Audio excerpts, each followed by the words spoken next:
let's get her divorce," my wife, Catherine, said suddenly before walking out the door. "Today marks our 15th wedding anniversary. I have been planning a surprise for this special day for a long time. And yet, this happened. If that's what you want," I responded, unable to express my true feelings of not wanting to separate. And so, we got divorced. After that, I immersed myself in work and eventually started my own company.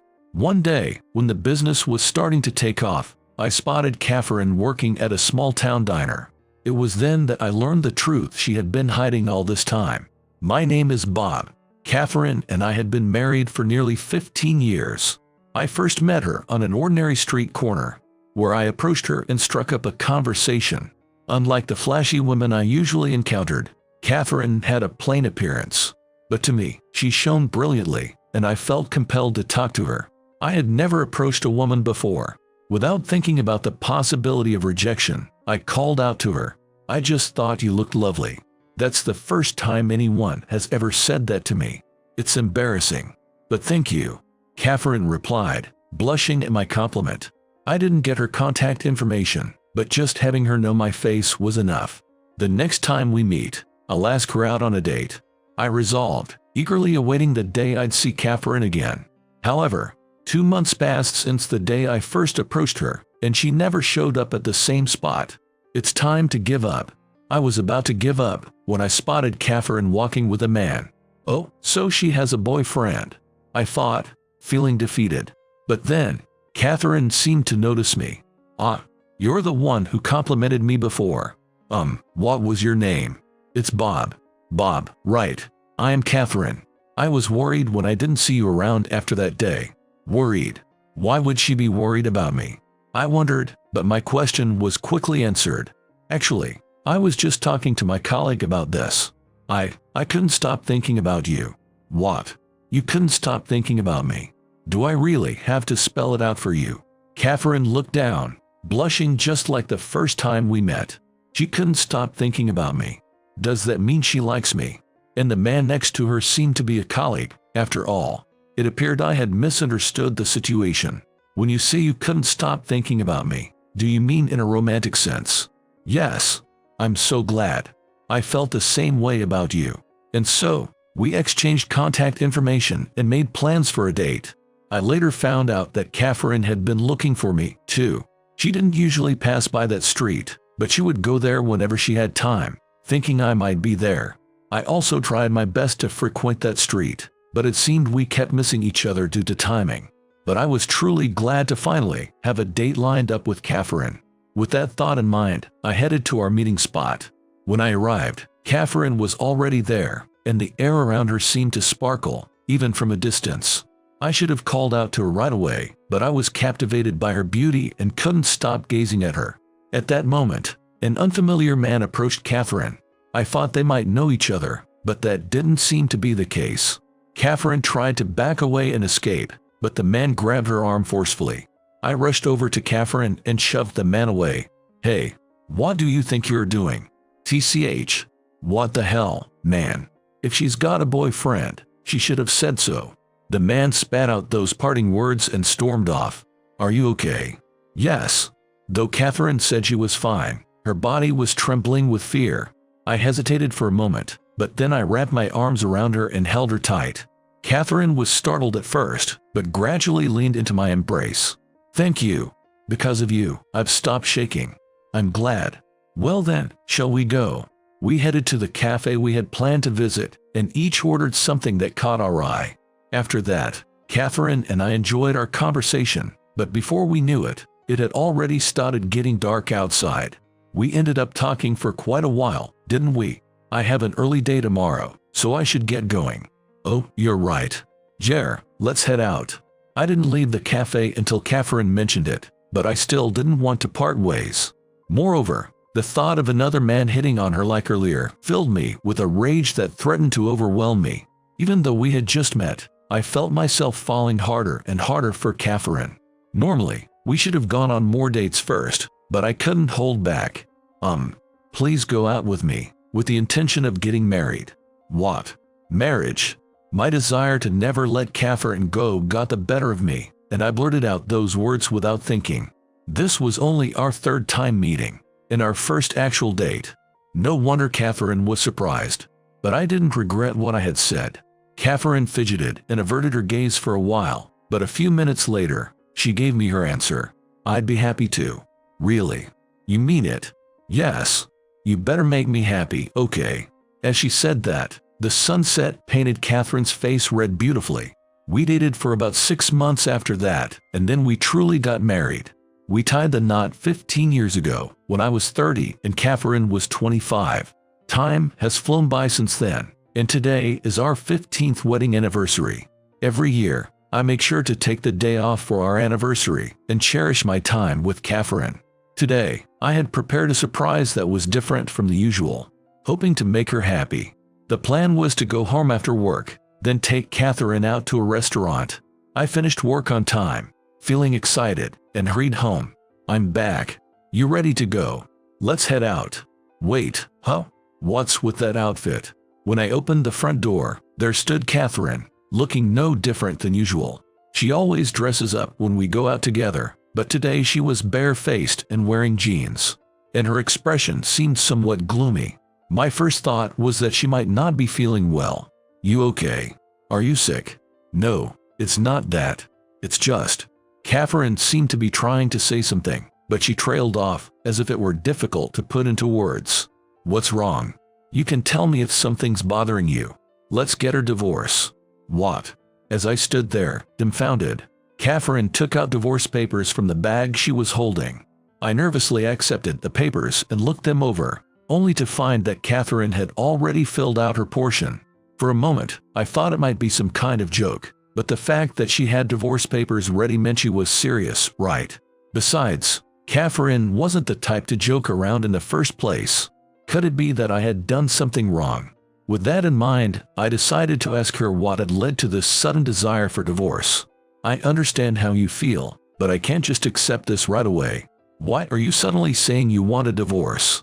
Actually, I've been struggling with this for a while now, and I've reached my limit. Can you give me specifics? If there's anything I can fix, I will. I was getting frantic. To think she would ask for a divorce on our anniversary, of all days. Plus, I love Catherine, and I've only been able to make it this far because she's been by my side.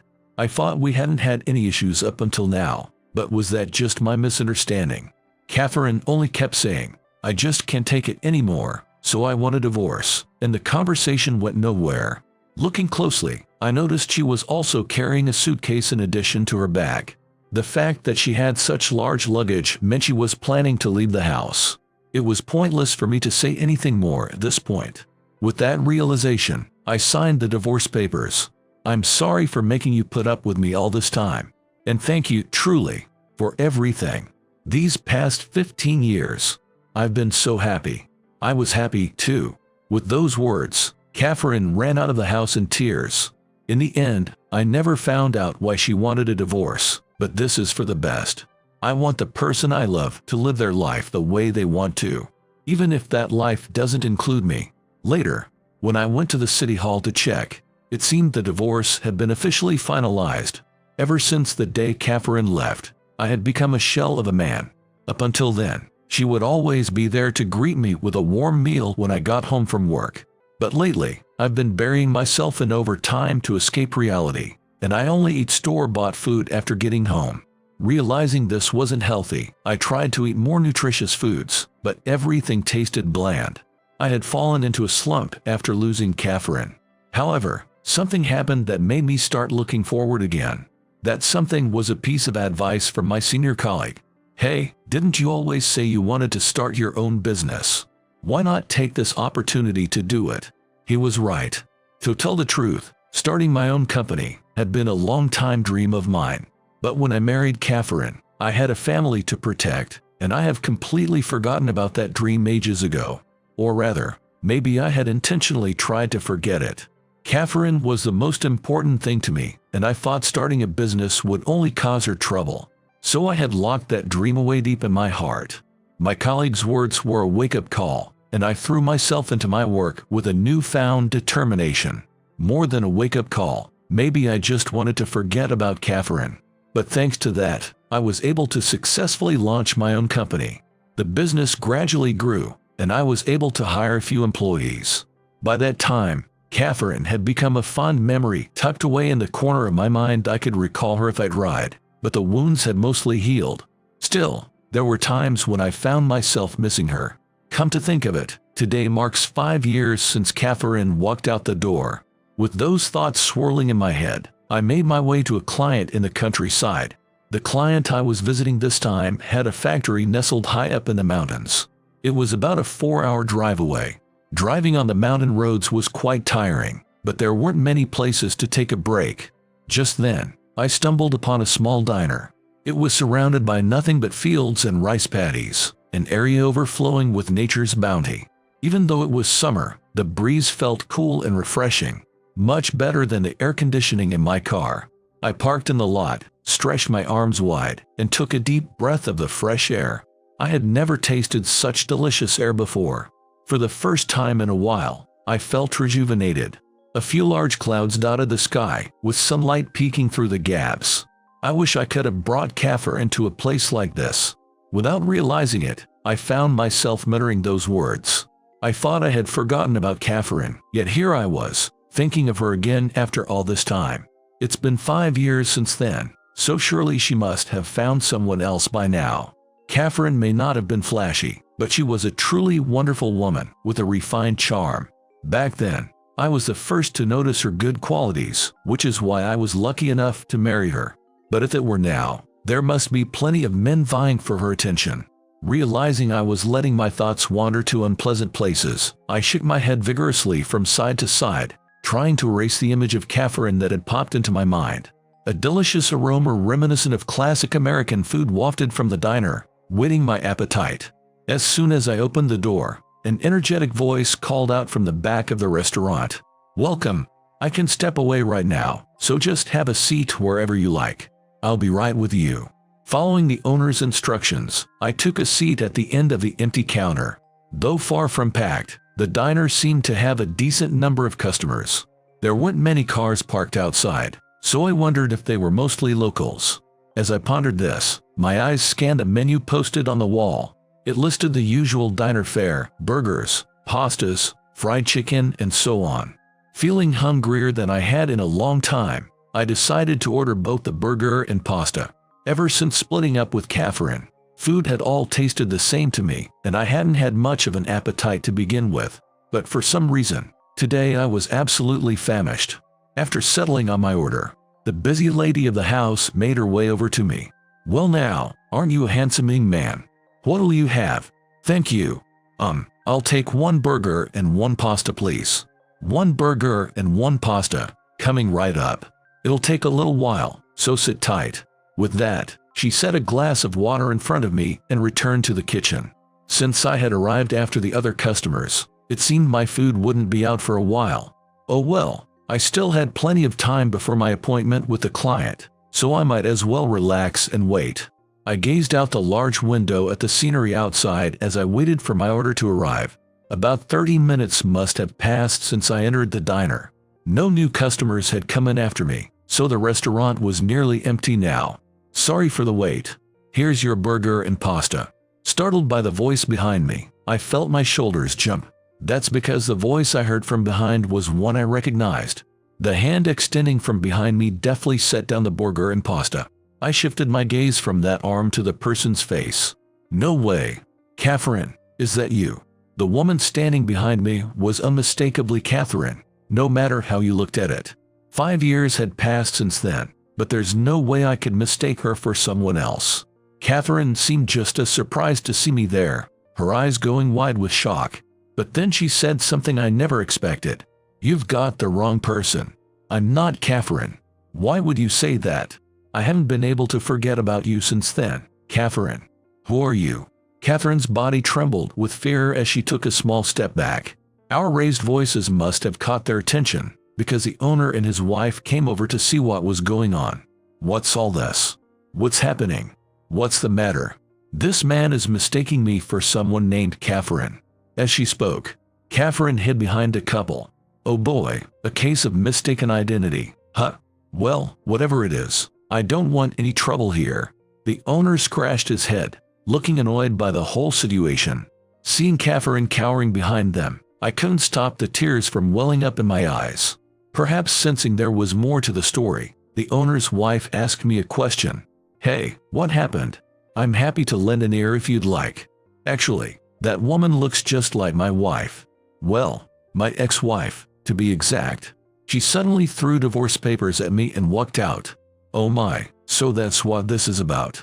The lady rubbed my back as I sobbed, listening to my story. "Geez, you're making me out to be the bad guy here. Sorry for giving you the cold shoulder earlier." The owner set her pudding in front of me, saying it was on the house. Catherine was still frightened, but there was no mistaking it, that was definitely her. But why didn't she recognize me? Did she hate me so much that she wanted to forget? As strange thoughts raced through my mind, I couldn't help but dwell on the negative. "I'm terribly sorry for causing a scene. It seems I was mistaken. But you might not be entirely wrong, you know." "What? What do you mean?" "You see, that girl showed up here 5 years ago, but she had lost her memory. She had some belongings with her, but not a single thing to prove her identity."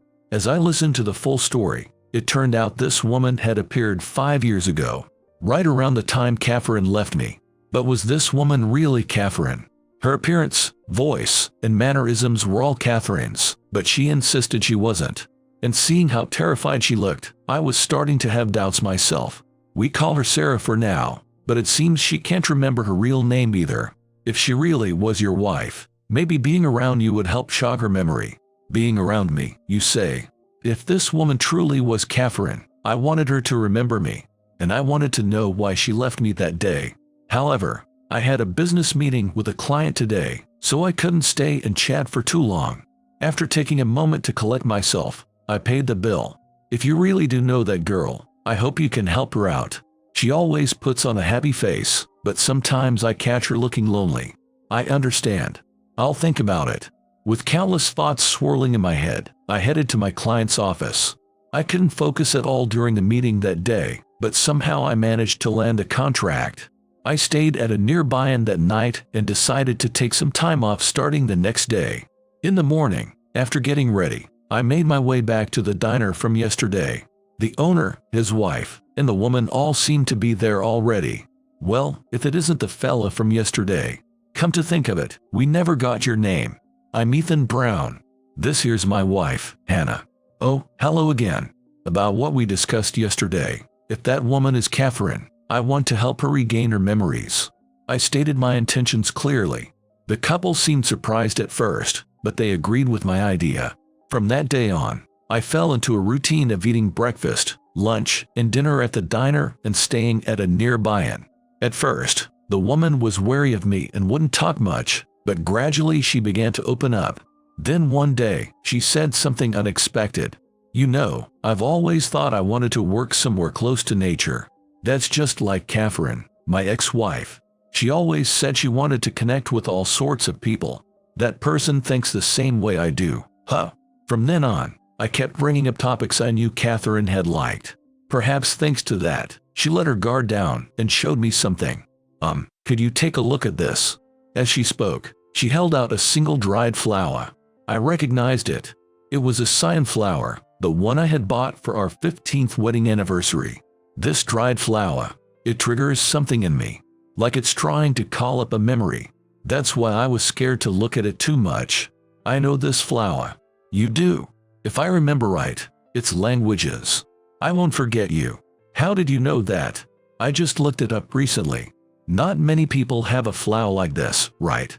As she said that, her expression turned somewhat wistful. On a whim, I flipped over the paper the dried flower was pressed in.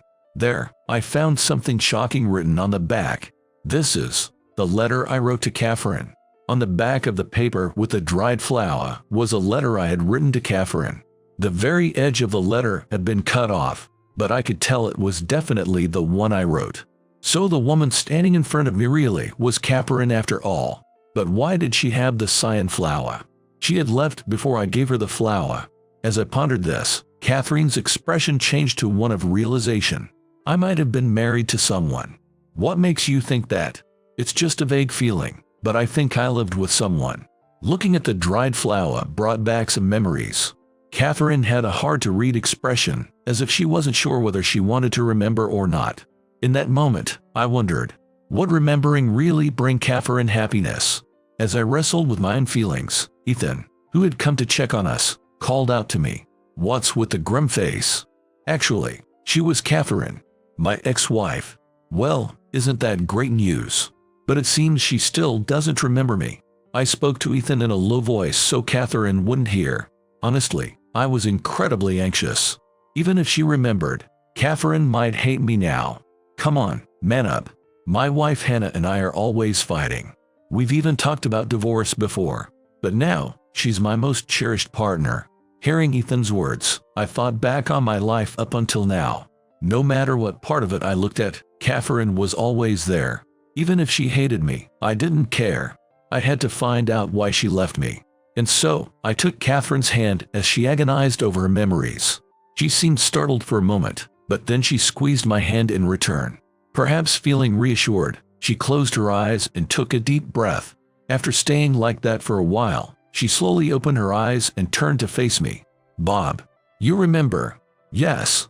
How could I have forgotten something so important?" Catherine then began to tell me what had happened after she left home. It seems she had started losing her memory a little before leaving and was going to the hospital for it. I never noticed, but she had been getting by somehow by taking notes. Around that time, she found a business proposal in my study. It was something I had written long ago when I wanted to start my own company. Learning that I wanted to start a business, Catherine apparently agonized over it. She thought that rather than being with her and her faulty memory, she wanted me to live the life I wanted. And so, she resolved to leave home. However, on the mountain road heading to her parents' place, her memory loss became total, and she rushed into the nearby diner. "I'm sorry, I've caused you nothing but trouble." "You hadn't caused me any trouble at all. But why did you just leave like that?" "Because you were the most important thing to me." I wept tears of joy that Catherine had regained her memories, and tears of frustration at my own foolishness. If only I had listened to her more. If only I hadn't left that business proposal lying around. This never would have happened. It's too late for regrets now, but these past 5 years have been one painful moment after another for me. No matter how hard I tried, the person most dear to me wouldn't come back, and when I got home, all that awaited me was the silence of darkness. The company was finally getting on track, but honestly, I had started to lose sight of what I was working so hard for. Looking back on these 5 years, I found myself blurting out, "Catherine, please come back to me." But I can do anything as long as I have you, Catherine. The 15 years we were married were the happiest time of my life. For me too, I was happiest when I was with you. We held each other and cried. Sometime after that, it was decided that Catherine would go home with me. "Thank you so much for everything you've done for me. Oh my, we're gonna miss you. You're always welcome back, you hear? Hey, you. Aren't you gonna say some parting words?" "Wait, are you crying?" "Shut up, I ain't." Even as he said that, Ethan's eyes were bright red. "I truly can't thank you enough. It's all right. That's what friends are for, ain't it?" Catherine and I thanked the couple, then left the diner behind. A year has passed since then, and Catherine has been going to the hospital. Her condition is improving. She still forgets things from time to time, but she hasn't had any total memory loss. It's been a while since we went on a trip together. Well, that's 'cause a certain someone disappeared for 5 years. Oh, that's right. We laughed and joked like that as we drove along the mountain road. Before long, we arrived at the diner run by Ethan and Hannah. The place was as bustling as ever, and the two of them were rushing about. "Oh my, you came all this way to see us. Thank you so much for making the trip." "Not at all. You two seem as busy as always." "Hey, glad you could both make it. Lunch is on me today, so eat as much as you want." We had come to repay the couple, but somehow we ended up having them treat us to a meal. The food at this diner is truly delicious, no matter what you order. Even back when I thought nothing had any flavor, I could tell it was tasty. If I hadn't wandered into this diner back then, I probably never would have rediscovered the joy of eating. And I likely still wouldn't have reunited with Catherine even now. Not to mention, if Ethan hadn't given me that push, I would have given up on a future with her. I owe the two of them a debt I can never fully repay. They treated us to so much today, but next time we visit, I'll make sure to properly return the favor." Those were my thoughts as I gazed at their smiling faces. Before long, it was time for us to leave. Catherine and I got in the car. After exchanging brief goodbyes, we headed for the mountains beyond the diner. On the other side of the mountains, a vast ocean stretched out before us. This sea was the destination of our trip. It really is a beautiful place. Yeah, and having a pretty lady by my side makes it look even nicer. Oh, stop it. What are you saying? Despite her words, Catherine was blushing with delight. The reason we came here was to enjoy nature. There was a glamping facility near the ocean where you could fully immerse yourself in the great outdoors. With a view of both the sea and the mountains, this place made you forget the usual hustle and bustle of life. Using the ingredients provided, you could cook your own meals and even get creative with the recipes, which was incredibly fun. Since Catherine loves to cook, she took care of everything for me. "Hey, isn't there anything I can help with? You're always so busy. So just sit back and relax today." "All right, thanks." Catherine was very efficient, finishing up the cooking while I tidied up our surroundings. She had always been good at housework, but it seems she had honed her skills even further over these past 5 years. The food was on par with a professional chef. It was so delicious, I thought she could easily open her own restaurant. When I asked about it, it turned out she had been helping out in the diner's kitchen during busy times. Apparently, she was the one who had prepared my meal the first time I visited the diner. No wonder my appetite had come back. After all, Catherine's cooking has always been my favorite. I couldn't explain why if you ask me, but I must have remembered it instinctively. We enjoyed our meal in a bonfire while taking in the gorgeous scenery. "We have to go back tomorrow, huh? I'm gonna miss this place a little." As she said that, Catherine looked down with a sad expression. "Why don't we just move out here? Ethan and Hannah would be close by, too." "What? But what about your company? Isn't it too far from here?" "I'm planning to let go of the company." That's right. I wanted to make more time for Catherine. I had always loved her deeply, but after being apart for 5 whole years, I found myself not wanting to be separated from her for even a moment. Plus, I was sure Catherine preferred places with beautiful scenery like this over the city. If I wanted to make her life better, I figured we should move. However, Catherine didn't seem too thrilled about my suggestion. "What's wrong? You don't want to move?" "No, that's not it. If we move, won't it mean the end of your dream? If you only think about me, your life will be." "What are you talking about? You're the most important thing to me, Catherine. Your smile is what keeps me going." Catherine still seemed at a loss for a response after that, but a few days later, she brought up wanting to move. She had apparently agonized over it quite a bit but was encouraged by my words.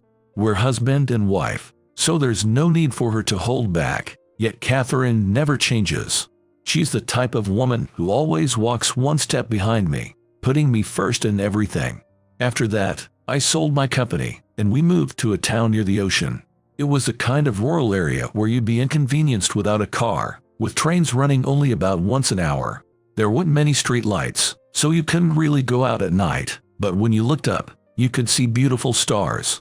Plus, most of the houses had rice paddies or fields, so it seemed you could get by through bartering. The land we bought had a field too, so we started by trying to grow some simple vegetables. When we had trouble getting them to grow well, the neighbors all pitched in to teach us the tricks of the trade, and even though we had nothing to give them in return, they would leave us eggs, chicken, and vegetables that could be stored long-term. Once we managed to successfully grow our vegetables, we shared them with the neighbors. We can finally give something back to everyone. Jer, we've been on the receiving end all this time. Why don't we take some to the diner today? Good idea. They've got vegetables that are easy to use in the diner, so let's pick out the nicest looking ones to bring over. And so, we loaded up our car with a bunch of vegetables and headed to the diner. But for some reason, the place was closed, and it sounded like Ethan and Hannah were having a serious discussion inside. The door to the diner wasn't locked, so I opened it and went in. "Why are you two sitting in the dark like this? What's going on?" "Oh, you came. Actually, it's Ethan's wrist." I took a look at Ethan's wrist and saw that it was wrapped around and around in bandages. It seemed he had gotten injured and couldn't open the diner. I just took a little tumble, but I won't be able to run the place for a while. Seeing the sad expressions on Ethan and Hannah's faces, I found myself blurting out, "In that case, we'll help out until you're healed." What, really? You sure? Of course. Please, let us repay you for everything. And that's how Catherine and I ended up working in the diner's kitchen. Well, it was mostly Catherine's job. The new menu items using vegetables from our field were a big hit with the customers. Watching everyone bustling about, I felt a real sense of being alive. I was smiling as I gazed at Catherine, but I snapped to attention when she called out to me, "Hey, what are you just standing around for? Hurry up and take this dish out." "Oh, right away." I took the plate Catherine handed me and carried it over to the waiting customer.